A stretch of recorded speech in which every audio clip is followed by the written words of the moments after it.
ચોથી વાર માન્ય મુખ્યમંત્રી શ્રી વિરમગામ વિધાનસભામાં આવ્યા અને પ્રથમવાર કોઈ મુખ્યમંત્રી માંડલ પંચાયતમાં આવ્યા હોય અથવા માંડલ તાલુકામાં આવ્યો, પ્રથમવાર આ બનાવ છે. આજે લગભગ 500 કરોડના વિકાસ કામોના ભૂમિપૂજન માન્ય મુખ્યમંત્રી શ્રી ભૂપેન્દ્રભાઈ પટેલ સાહેબના હાથે થયા છે. બહુ જ મહત્વના વિકાસ કામોનું આજે ભૂમિપૂજનનો શુભારંભ થયો છે. કોકતા ફાટક ઉપર લગભગ 100 કરોડના ખર્ચે ઓવરબ્રિજ બનવાનો છે.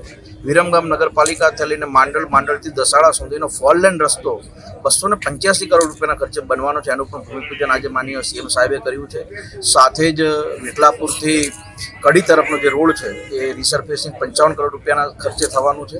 અને એની સાથે જ વાયા વિરમગામનું જે ટેગ છે, આજે વાયા વિરમગામની સાથે સાથે વિકસિત અને વિરાસતની ભૂમિ એવું વિરમગામ આજે એક નવા પરિકલ્પો સાથે આગળ વધે છે. અને એટલા માટે લગભગ વિરમગામની અંદર 5 કરોડના ખર્ચે જે પીડબ્લ્યુડીની ઓફિસ છે મુખ્ય 4 રસ્તા ઉપર તિરંગા સર્કલ, ત્યાં 5 કરોડના ખર્ચે સર્કિટ હાઉસ પણ બનવાનો છે. જેના કારણે જ્યારે સફેદ રણોત્સવ હોય તો એ જતા લોકો માટે એક મહત્વનું સ્થાન પણ બનશે, લોકોને વિશ્રામની એક જગ્યા પણ બનશે અને દેત્રોજના લોકો માટે એક નવી સબ રજિસ્ટ્રાર ઓફિસ પણ ત્યાં બનાવવાનું એક આજે ભૂમિપૂજન થયું છે.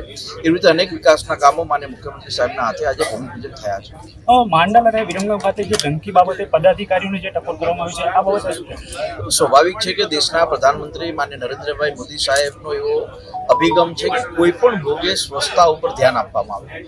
માત્ર નગરપાલિકાની, ગામડાઓની અંદર પણ સ્વચ્છતા બાબતે પંચાયત વિભાગ તરફથી પણ અભિગમ દર્શાવવામાં આવ્યો છે. અને એટલા માટે માન્ય મુખ્યમંત્રી સાહેબે બહુ મહત્વની વાત કરી છે. વિકાસના કામો તો થશે જ, પણ વિકાસના કામોની જોડે જોડે જો સ્વચ્છતા નહીં હોય તો હું એવું માનું છું કે વિકાસના કામો ઢંકાઈ જશે. એટલે માન્ય મુખ્યમંત્રી સાહેબે બહુ મહત્વની વાત કરી છે કે કોઈ પણ ભોગે સ્વચ્છતા ઉપર પદાધિકારીઓ, નગરપાલિકા હોય, પંચાયત હોય, ધ્યાન પણ આપે.